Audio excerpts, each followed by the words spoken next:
আসসালামু আলাইকুম ভিউয়ার্স, আশা করছি সবাই ভালো আছেন। আজকে একটু ভিন্নধর্মী ভিডিও নিয়ে আপনাদের সামনে উপস্থিত হলাম।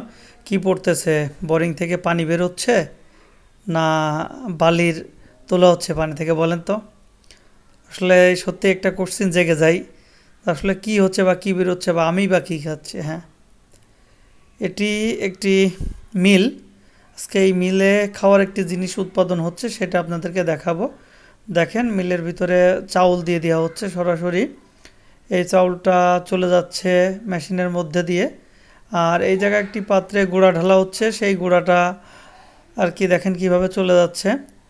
এই গুঁড়াটা এই মোটরের সাহায্যে সরাসরি চুলায় চলে যাচ্ছে আর কি। হ্যাঁ বন্ধুরা, আজকে আপনাদের একটি মুড়ির কল দেখাবো আর কি, যেখানে স্বয়ংক্রিয় পদ্ধতি থেকে সরাসরি মুড়ি তৈরি হয়। ঐতিহ্যবাহী আহ্বান বাংলার, গ্রাম বাংলার যে মা বোনেরা মুড়ি তৈরি করতো, দাদিরা আগে মুড়ি তৈরি করতো, সেই আর কি মুড়ি থেকেই মুড়িটা সেরকমই হচ্ছে, কিন্তু প্রযুক্তিটা ভিন্ন, কষ্টটাও অনেক কম, খুব দ্রুত আর কি মুড়ি তৈরি হয়ে যাচ্ছে এখানে। সেরকম একটি মিল আজকে পরিদর্শন করছি আমি। সৌভাগ্যবশতে মিল কলটির মালিক আমার খুব কাছের একজন মানুষ।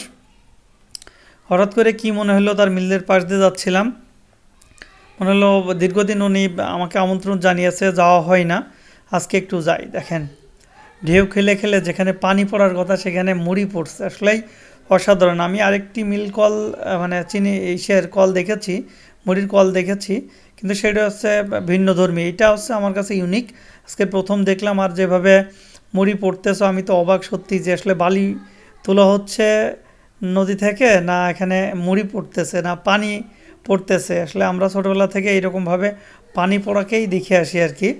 তো খুব খুব ভালো লাগলো। আর ভাই তার মিলটাকে খুব পরিষ্কার পরিচ্ছন্নভাবে গুছিয়ে রেখেছে, এবং সে কিন্তু এখান থেকে পাইকারি দরে মুড়ি সেল দিয়ে থাকে। গরম গরম মুড়ি খেতে সেই টেস্ট, আসলে সত্যি সত্যি খুবই ভালো লাগলো। এবং ভাই পর্যাপ্ত পরিমাণ মুড়ি আমাদেরকে খাওয়া হলো। আসলে আপনারা চাইলে তার কাছে পাইকারিও এই মুড়ি সংগ্রহ করতে পারেন। এটি হচ্ছে মধুপুর বাজার, পোড়াহাটি ইউনিয়ন পরিষদের পাশেই আর কি, ঝিনাইদহ সদর, ঝিনাইদহ।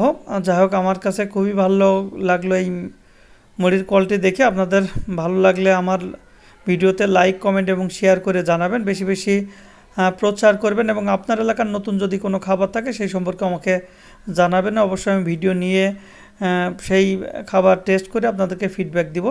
তো আজকে এই পর্যন্তই, আজকে আর কথা বলবো না। সবাই ভালো থাকবেন, অসংখ্য ধন্যবাদ ভিডিওটি দেখার জন্য।